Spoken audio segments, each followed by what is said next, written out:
Hey ladies, I'm super excited to bring you the new Love and Success Love Series, and it's presented by my new website, ShelomithInspires.com. Now, today's segment is called What He Really Wants, straight from a man's heart. And I kind of figure what better way to answer our questions than to go directly to the source.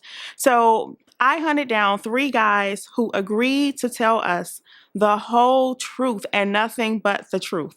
So they answered all of my questions, and I think that I got some really good answers that you guys are going to be excited to hear. So I don't know about you, but I'm kind of like sick and tired of running into guys who don't share my same ambition, who don't necessarily share my same drive. I mean, how many times have you come home only to find out that he's been on the couch all day? That's not a good thing.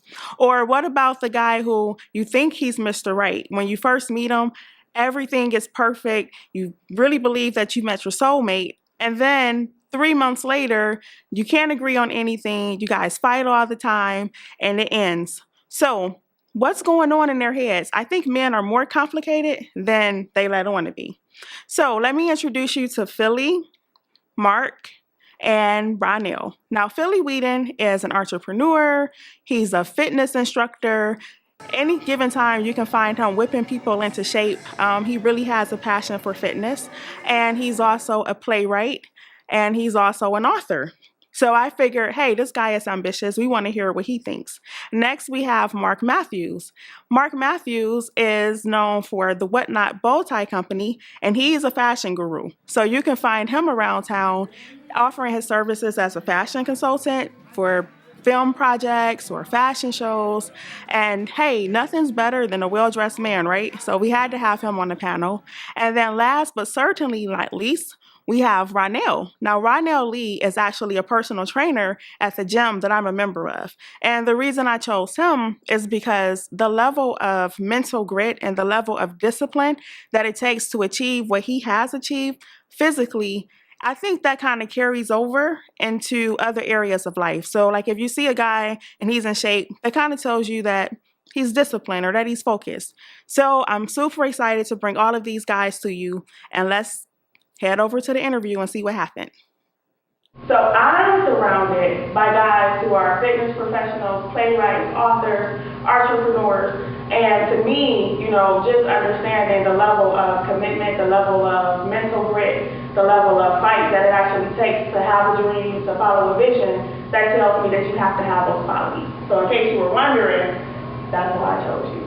Like when you see someone who's in shape, I always respect that because it takes a certain amount of discipline to get up and to work and to stick to a meal plan and to work hard. So that tells me where you are mentally. That's the way I process it. Like when you see someone who's an entrepreneur, then that tells me that you have courage, that you have backbone, because you actually you had a vision and you said, I'm gonna make this happen. So in case you were wondering, like, why did she call? That's why I called you. That's why I told you. All right. So moving on. Let me tell you who we have. We have Philly Whedon, right? We have Philly Whedon of Naturally Gifted Fitness Center. In addition to that, he's also a playwright and author. Today we're going to be talking about his book, Relationship Breakdown, Philly Style, excellent read. I read it all in one sitting. Next to him, we have Mark Matthews of the Whatnot Bow Tie Company. There we go. And then next to him, we have Ron, what's your last name? Ron Lee, who is a fitness professional as well. There you go. All right, so, moving into the questions. The way I want to work this interview is I kind of want to go from surface topics to deeper topics. So we're going to start off like real surface, real superficial, just light. And then we're going to get deeper as we work through. Is that cool? Yes. Okay. So let's start off with physical. Is that cool? Real superficial. Would you say that most men prefer weave or real hair? Starting to work this way. Real hair. Real hair. Real. Let me ask you a question. I gotta ask you a question. So you say that, but we always see you with women with weave. You've never seen me with a woman with a weave. Okay. Negative here. You never dated a woman with a weave? I can't control what they have on certain times, but as far as seeing me consistent with that person, Philly. I agree. It's just with weed, it gives a sense of someone else though. So you mix it up, but other than that, I'd rather see more natural. Okay. Would you say makeup, light makeup, or no makeup? If there's no makeup, then I mean, some people need it. Mm-hmm. Know how to wear it. I'd rather you know how to wear it. And Okay. So not over the top, not too much. I prefer, if you have it, you have it. So if you don't need it, you don't need to use it. But if you're just using it to accentuate what you already have, then that's fine. If you feel like you're not good enough without it, which is one of the reasons the weed comes into play. If you feel like you absolutely need it, then that's a mentality that you kind of need to work on makeup, on weave, on whatever is not you. I agree with that. I'm good with no makeup. It's one of those things where you can be confident. You know, like you need to feel confident about yourself. I'm only laughing because he's a trainer, and I came to his hydro class before. Hydro training means that you're in the pool. Women show up to his class in full makeup. But it's a pool class, so I'm sorry, I just had to ask. That's a natural way to do it. You know what I mean? So I'm sorry. That's why I was laughing when I heard your answer. My other question: would you prefer, as far as African American women are concerned, would you prefer natural or processed, or does it matter? No matter. I love running my fingers through texture. So you like natural? I love some nappy hair. Okay. I don't really discriminate, but that is my preference. Okay. All right. Ron, can you speak up? Because I don't think they're interested. Yeah, sure. Okay. What's your feeling about padded bras? I've never had the experience.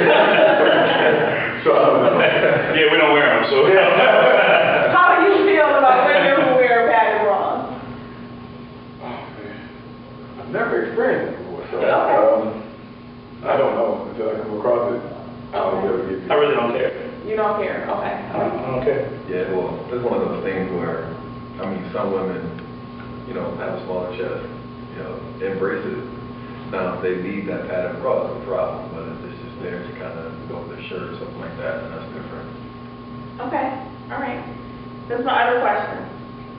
How are you affected emotionally, right, when women wear like extreme girdles? We're talking about extreme girdles, extreme body shapers, and then you get into an intimate moment and we pop out like a can of biscuits or something. Like how does that actually? Have you ever had that experience? And if you had, how were you emotionally? So you never had that experience with someone had on. If you did have that experience, how do you think you would respond? Disappointed. You'll be disappointed. Yeah, I think that I probably would be disappointed. I mean, I used to sell girdles, so, but. And you used to sell the girdle on girdles, wasn't it the body bag? Yeah. It takes like 2 people to get you in there, right? Yeah, I had some sore knuckles put in. Right. I would be a little disappointed though if they weren't just real with it. Mm-hmm. I mean, but I think that if it's like on the first date type of basis, then a man would know because we're more so touchy-feely. So we'll be able to, you know, see the hardness of your core. Like if you hug, I would feel. So I mean, so 9 times out of 10, going to the bedroom, we already know. Y'all already know. Okay. And my thing is, I just kind of gravitate towards women that are healthy. Mm-hmm. Not America's definition of healthy, which means overweight. Right. But just that are in shape, that are at least trying to get themselves in shape. I just rather, so you don't tend to have to deal with that. Okay. All right. My next question would be, have you ever felt deceived, you know, after you, say like you pursued someone, you were interested in someone, and then you saw them, you met them with makeup, and then like as time progressed, the makeup came off, and you were like, have you ever had that experience? Like, have you ever felt deceived or? There was just one that I know that I met. She did have makeup on, and maybe a month or 2 later, she didn't have it on. and I see why she wore it. Okay. So, Okay. it was uncomfortable for me to be like, you know, Mm-hmm. right, might have to put makeup on there. Mm-hmm. You're like, can you go back in the bathroom Yeah. and fix yourself up? Yeah, why she wore it. So. I've never experienced that personally as far as somebody that I was dating, but I have seen women who, I've seen them with makeup, and I've seen them without makeup, and they look like a completely different person. Right. Yeah. Okay. Yeah, I have to second that as well. I haven't experienced that firsthand, but just seeing it, it's like a completely different person. Yeah, that's not cool. Right. That's not cool. Okay. All jokes aside, does it matter to you guys, like, you know, if your girlfriend or your wife wears like matching bras, panties, does that really affect you? Because we always hear about how visual you guys are. Like, is that really something that's important to you as far as like, you know, if we're just like lounging around or we have errands to run or something like that, you know, is it important that for the most part we look cute, put together? Do you care like if it's the Hanes pack of granny panties opposed to something that's more, does that really matter? Scale of 1 to 10, I think. It does matter. So okay, a 9, it does I'm matter. gonna have to go with like a 7. A 7. I'm gonna have to say that if we're going out on a date and we're dressed up and you know we're coming home and you order from the other side of the menu, yeah, it needs to be matching. But if we're just lounging around the house, I don't really care about that. Okay. But what about like on a day-to-day basis? What if it's consistent? Like what if that's just like, you know, the way you lounge around or the way you run errands? Would it be like, okay, sometimes, or would it be like, well, for the most part, because you just don't care? Yeah, I would be fine with it either way, but there's an appreciation that I would have for the woman who matched them all the time, because that means that well, not only that she pays attention to detail and she goes that extra step to be presentable or to be her best. Do you feel like it's like an investment in you in a relationship? Do you feel like it's her saying that she cares about how she looks to you as well? Yeah, once you're in a relationship, everything should be about your mate. So it's like if she put that on, then I would know that she's doing it because she know I like it. She know that I love to see her in it, and then when we come home and she takes it off, it creates a mood. Now if you take it off, you got on a red top and tan underwear. I'm going on that. All right, okay. I would rather her do it for herself. Because she's... No. I'm for real, because I'm going to be honest with you. I'm not going to roll over and go to sleep. I don't care how many different colors she has on, because if I want it, I want it. But I would prefer her to do it for herself, because she pays that attention to that detail, and she wants to look good for herself. I'm gonna have to go with Mark. You know, if I'm attracted to my girl, then it don't matter what she have on. If we step out and she looks nice, that's different. But you know, day to day around the house, it doesn't really matter. Okay. Does it become, and I guess it kind of answers the question, but does it become sexually challenging for you if we let ourselves go? You know what I mean? Like when you meet us, when you first start talking to us, we look one way, and then after, you know, time, we may gain more weight, or we may not be as polished, or we may not take the same effort. Does that, and you, no judgment, you just really want to know, like, does that really become a sexual challenge for you? But just like Brian said, it's the attraction. So, I mean, if you're attracted to your mate inside and out, holistically, then it creates the mood. It makes the mood better. But if you let yourself go, no, I won't be attracted to you. I mean, I might like you as a person. Right. But sexually, there's no challenge. Yeah. That's honest. Okay. But then you also, I mean, these are fitness people. Like, they can be all in the gym, constantly working out, and then their women get sloppy. I mean, that doesn't make sense.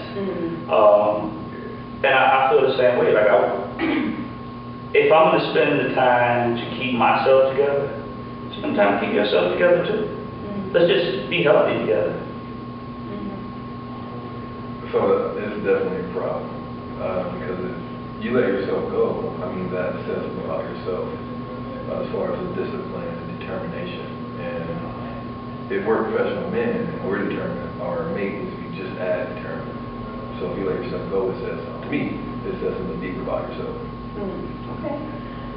Grace period. Do we get like a baby grace period? Like, I just had a baby, can you give me, like, how much time will you be understanding before you're like, okay, come on? 6 weeks, right? 6 weeks? Damn, hold on. No, it's 6 weeks before we can start working out. We don't snap back in 6 weeks. No, 6 weeks is the rule for having sex after a baby, right? Oh, you're talking, no, okay, Phil. No, it's all the same thing. So if you have to rest in 6 weeks, then from 4 to 6, I expect you to get back on the hustle. But wait, but see, just, I'm listening, but I gotta tell you this, so that it takes 6 weeks before we can start working out again. You get what I'm saying? So it takes 6 weeks before we can safely start working out again. So, okay, the first 6 weeks, approximately 2 months, you're dealing with it. But you know it's gonna take us at least like 3 to 6 months before we get our body. No? You should be, if it depends on the pregnancy. If the pregnancy was an average pregnancy and you gained 20 pounds, 10 pounds. Nobody, come on now. No, I'm saying We gain at least 60 to 100 pounds. I don't know. We gain 40, okay, I'll say, we gain 40, 50, that's real. But after the baby's gone, Right, but after all that, you gotta give us time to. No, you as a person, you should know how I feel about you already. You should know that as soon as that happens, that you don't want to see yourself like that. You Right. should be like, well, so then after, you have to start at home. So when you have the baby, continue to eat healthy. Continue to do the things that's necessary without doing the physical interaction of jumping up and down and running and working out. Mm-hmm. And then in the 6 weeks, I'm holding your hand like, let's go. We got a babysitter, we got all this. Right, I understand that, but I'm asking you, how long? I got a good answer for you. Okay, okay, right. Okay, so what you're saying is 6 weeks is like the okay to start working out. Right, that's what I'm saying. Like, I'm going to be satisfied as long as that person is in a pursuit. yeah, But as long as the person is taking actions to kind of get better, I'll be happy. If it takes you 6 months, then that's okay, because just because you get the 6 weeks clearance doesn't mean you're mentally ready. I mean, when you have a baby, you're going through so many different things, so many emotions, and you make you stressed out where you don't want to do anything.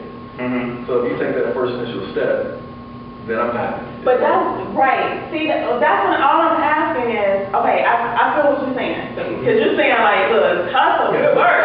I get that. But what I'm saying is, how long do I have to get my body back? Like, how long would you give me to get my body back? Oh, no, because it's a process. So That's what I was asking. Because I thought you were saying, like, my body had to be back in 6 No, weeks. no. And I'm like, when no. are you going to start the process? It's the process. Right, okay, we're clear. Because I'm like, I don't think, okay, that's 40 it. pounds. Right, that's what I'm saying. It's a process. Like, Yeah, it's a process. 6 months. I wasn't saying 3 or 6 months to start. I was saying to get it all the way back. Okay. Long Okay. as you start. Sorry. I'm like, he's hard. I know you're a trainer. All right. Is it possible to be in love? Is it possible to be so in love? And I think we already answered this, but is it possible to be so in love that looks don't matter? So that sounds like a no from all of your answers. It sounds like it matters. I'm not saying that's a no. Yeah. Okay. What are you saying then? You want to take that first? Or you want to take it? With me, I've been through so much. I've been through trophy pieces. Mm-hmm. You know, like the trophy is headaches. You know, I have attitude problems. They don't last so long. Yeah. And so I'd rather have it inside and out than to have it outside again. Because with the outside, I've been through all that. Mm-hmm. I don't care how good you look, how you treat you. You know what I'm saying? How are you as a person? So if you have a personality that we can connect, then that's more important to me now. You know, as I get older and dealt with all the experiences, I'd rather have the connection first.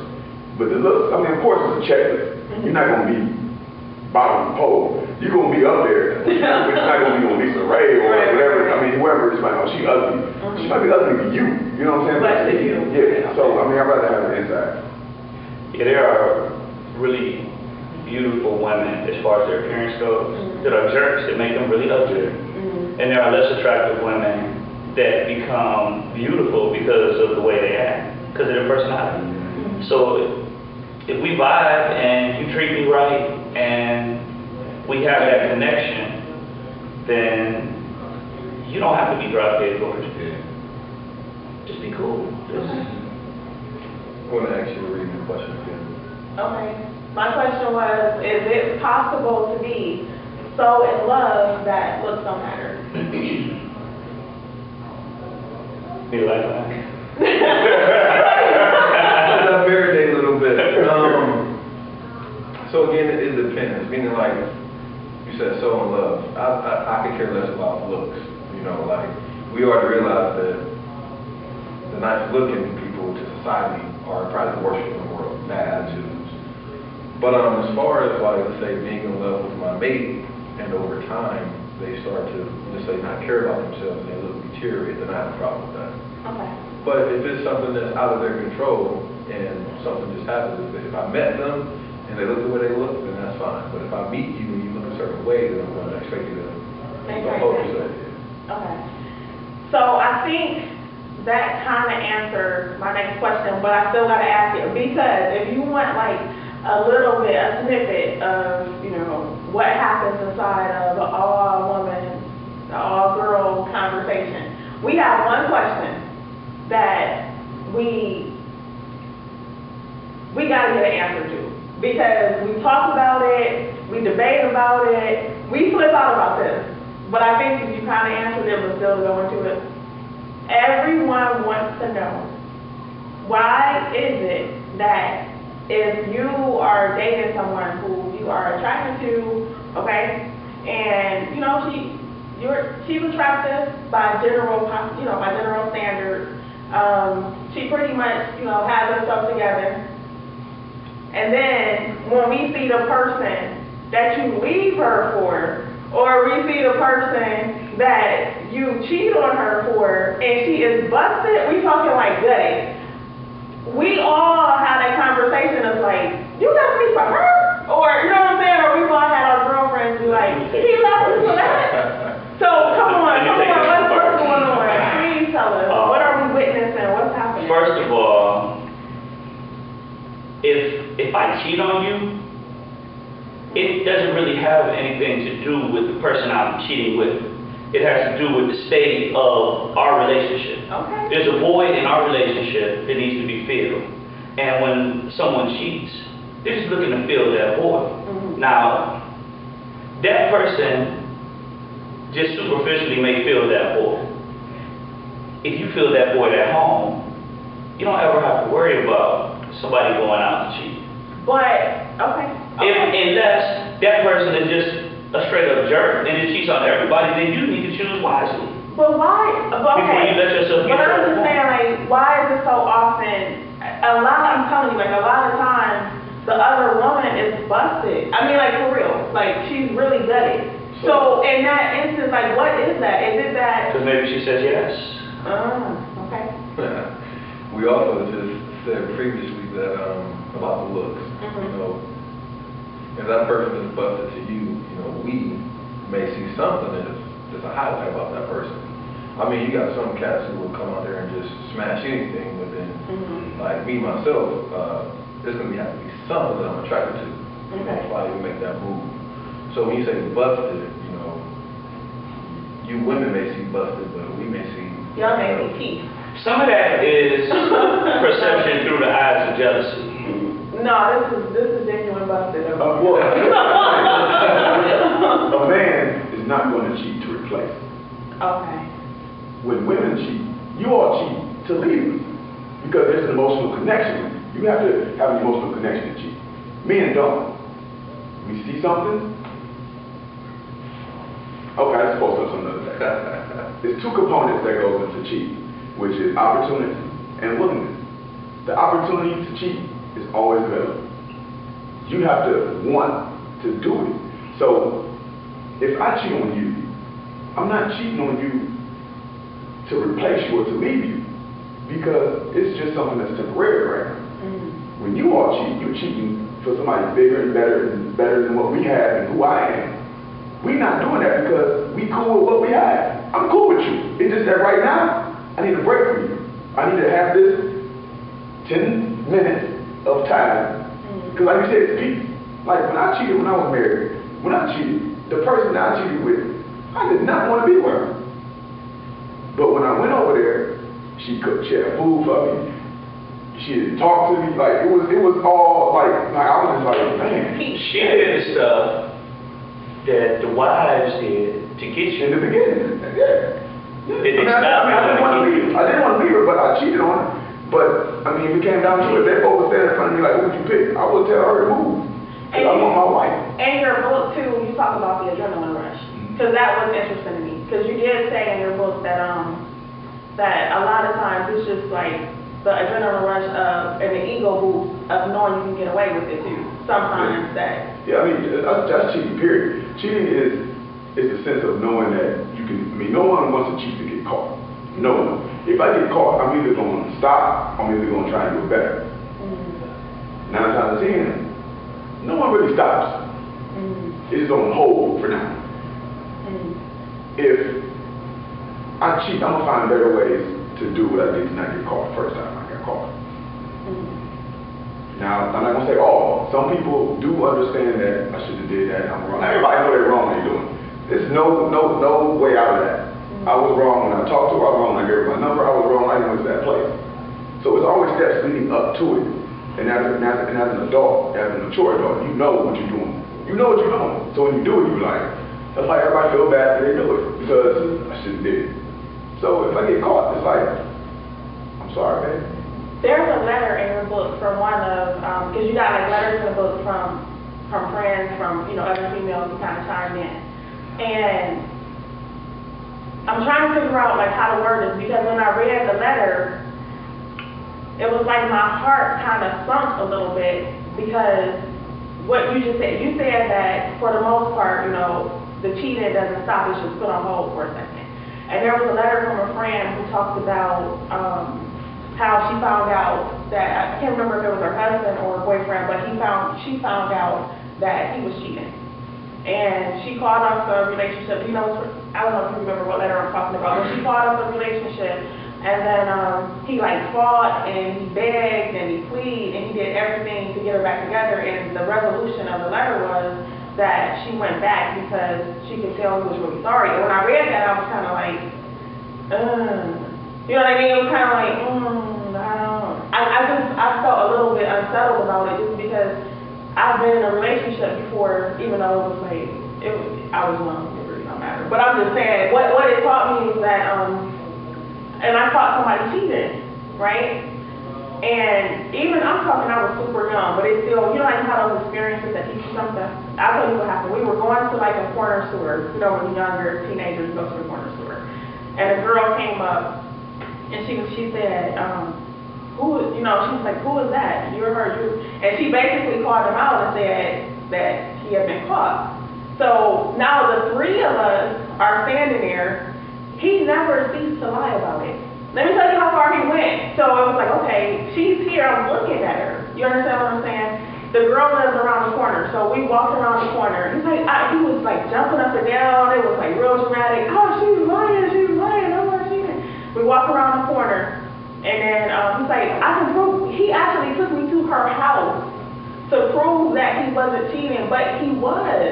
And it was like when we got there, he went and let go of the lie. The girl's mother even came out and said, yes, you are with her, you were just here yesterday. And he stood in front of all of us and went and let it go. From that moment, I learned a lesson. And that lesson was, know what you know. That's, you know what I mean? Like, know what you know. Because sometimes people are relentless and they will not, they won't let go of a lot. So when I read the letter that was in your book, that kind of like, my heart was kind of like, I don't know. A relationship is the purest in the end. Because everybody, like, we so caught up into it. We wrapped up into each other. We wrapped up into the possibilities of great friendship, a great relationship, a great companionship. When things fall is when people, like me, the best relationship I can possibly have is one who's been through the same thing I've been through. I want the one who's been hurt. I want the one who did the hurt. I want the one who is a mother. I want those qualities because now you're done with all that. You know what I mean? You know what it feels like to be cheated on. You know what it feels like to cheat. So I don't want somebody who's oblivious to have the things that I've been through. Because I've been through a lot. So I want you to be responsible and be like, yeah, my 20s, I tore that up. I'm done with that life. I'm done with the multiple numbers. I'm done with that. Yeah, I want that. I want that person to be just like me, but just a woman. That way we're able to both connect and say, you know what, cheating is dead. We either gonna do this or we not. I'm old enough to tell you, I'm done with you. And walk away and be cool with you. I had to wrestle with that. We all wrestle with that of giving up or being the first one to say, I'm done. 5 years down the road, we still in the same situation because I should have been there. But now I'm at the point where it's like, I'm gonna leave. And whatever time we got together, I'm cool with it. I'll leave. Respect the law. Yeah. Quick. So, we talk about cheating pretty much. And my thing is, I used to think that way. I want somebody who cheated in the past, did this, did that, scratch that, you know, because it doesn't matter what that person's been through, it starts to hear, you know what I'm saying? So, me personally, I don't want anybody that's been through what I've been through, because everybody don't come out the same way. Right. We are different, of a different breed, so nobody, I'm not gonna say that, but I know I'm a strong person. So if somebody's been through what I've been through, they probably manifested it in a different way. So I want somebody who's got a pure heart. I believe when you cheat, back in the day, it's like, you know what I'm saying, you kind of grow up and it's just what it is, you know what I'm saying? But when you get older, it's like, to me, it's just far right, more disrespectful. Of course. Just as a person, as me, myself, it's so easy to just cut off all drama when you recognize the first signs, you know what I'm saying? Like, because when you see it, you recognize it, boom, you cut it. But you said one thing earlier, you said you cheat, you learn how to get better, or you just stop, or just put on hold. I gotta disagree with that part because, again, like as you get older, you just get more wiser. And if you get more wiser, it's like, don't even Hopefully, personalize. Right. Yeah, well, like you said, it depends on the situation and how you came out of it. Because some people, like, it's like, men have an addiction to comfort. So it's like, I want somebody to like her, I want somebody to like her, I want somebody to like her, I want somebody to like her, just to say I've been with somebody like her. You know what I'm saying? A Chinese or Oriental or Asian, whatever. I want to be with somebody with big butt, no butt, big chest, no chest, all that. Just so I can say, I did it. Or I can still do it. You see what I'm saying? It's when you become mature in your experiences, is when you realize what you have in front of you. You're like, I'm cool with all that. You know what I'm saying? They say in your 20s you're supposed to experience everything in the world. You're supposed to go out clubs until 6 o'clock at night. 6 o'clock in the morning. You're supposed to sleep with everybody. You're supposed to have the worst years of your life in your early 20s. I was married in my early 20s. I didn't do all of that. I did it through my marriage. But no, I see what you both are saying. But I think what Philly is saying is that, okay, now I'm at the point where I've done all those things and I just don't want to do it anymore. So what I took from what you said is you want somebody who have done all those things, have experienced all those things, and just wants something better. Just doesn't want to do that anymore. Now we can sit at the table and we're on the same page, and we can move forward in the same direction where we don't have to worry about all that extra stuff because we don't want that no more. Right, because what I hear is two things. So I hear, and this is like how women listen.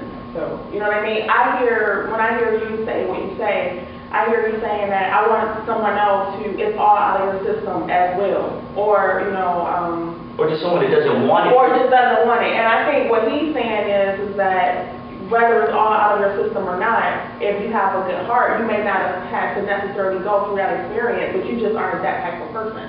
You know what I mean? Yeah, there's some people out here who haven't cheated a day in their life. Right. That's just who they are, how they was raised, and how they was brought up. And you got some people out here who cheating is all they know. All they know. So I think we're saying the same thing. Everybody's saying the same thing, but here's where where they've been through it and they don't want it no more. Here's where they don't have to go through it, they just don't want They it. just don't want it, but they both end up in the same place. Yeah. Which is they So both we're want saying it. the same So, thing. same thing. I want to go through, I want to go through the phases of a relationship. The initiation, you know, the dating phase where you kind of evaluate the situation, and then the maintenance phase. So I'm going to start off with the initiation phase, because every woman wants to know, you know, like, how to attract the right type of guy. Because we all get approached all the time. That doesn't necessarily mean that we want you to approach us. Because a lot of times we're like, how come he keep approaching me? I don't want him, I want him. You know what I mean? So with that in mind, you know, what makes you guys do a double take? Like, what makes you say, like, oh, I have to talk to her?